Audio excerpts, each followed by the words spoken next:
اور وہ 16 لاکھ میں بھی اگر آپ دیکھیں مثلا سندھ کے صوبے میں بتایا جاتا ہے کہ 6 لاکھ ہیں، لیکن جو کارڈ ہے وہ 3 لاکھ لوگوں کے پاس بھی نہیں ہے۔ اور یہ لیبر کانفرنس میں اعلان ہوا تھا کہ سندھ میں سوشل سیکیورٹی کو یونیورسلائز کیا جائے گا، یعنی کوئی کسی طرح بھی کام کر رہا ہے اس کو اس ادارے میں رجسٹر کیا جائے گا، لیکن اس پر ایک دھیلے کی پیش رفت نہیں ہوئی ہے۔ اس میں یہ فیصلہ ہوا تھا کہ ایک سٹڈی کرائی جائے کہ اس کو یونیورسلائز کرانے کے لیے کیا چیزیں کرنا ضروری ہے۔ تو ایک ملک کے جانے پہچانے اکانومسٹ سے بات ہوئی، انہوں نے ذمہ لیا، لیکن اس ادارے میں بیٹھے ہوئے ایک اہلکار نے جو 18 گریڈ کے ہیں یہ طے کیا کہ یہ سٹڈی نہیں ہونی ہے، اور وہ سٹڈی آج تک نہیں ہوئی ہے۔ اس کے لیے ایلوکیشن 3 وزیروں کی کمیٹی نے کیا تھا، لیکن بدقسمتی سے وہ تینوں وزیر بھی ہیں،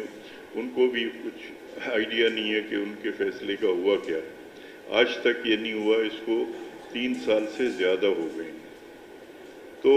کو آپ شیئر کریں، اور جن اداروں میں ای او پی آئی سے لوگ رجسٹرڈ ہیں کم از کم ان سب کو تو سوشل سیکیورٹی میں لے آئیں۔ آج تک وہ لسٹ نہیں بنی ہے۔ تو اسی طرح قوانین میں جو تبدیلیاں ہوئیں، اب یہاں پہلی بار ایک قانون بنا جو ہوم بیسڈ ورکر کو ورکر تسلیم کرتا ہے، جو گھر میں جس میں زیادہ تر خواتین ہیں، لاکھوں کی تعداد میں ہیں، جو گھروں میں بیٹھ کے کام کرتی ہیں۔ کام وہ بڑی فیکٹریوں کے لیے ہی کر رہے ہوتے ہیں، لیکن ان کو کام گھروں پہ لا کے دیا جاتا ہے مڈل مین کے ذریعے، اور ان کو جو اجرت ملتی ہے وہ منیمم ویج بھی نہیں ہوتی ہے، وہ کبھی اور سیلیبریٹ کرتی اس کو۔ اور ایک چیز اور اس میں اضافہ کرنا ہے جو کہ گرام صاحب نے بات کی تھی یہاں پہ، کہ آپ کو سب کو معلوم ہوگا کہ جو انفارمل سیکٹر ہے، جو غیر رسمی شعبہ ہے، وہ تیزی سے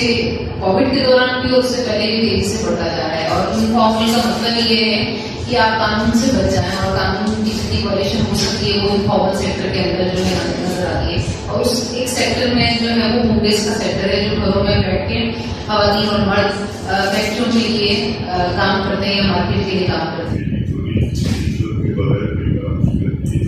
میرے خیال میں وہ کچھ کام کر دیتے ہیں، لیکن یہ لوگ کسی کا کام نہیں دیتے اور ان کو کوئی پوچھنے والا نہیں۔ اور ہماری یہ ہے کہ نیچے سے اوپر تک بھتا ہوئی،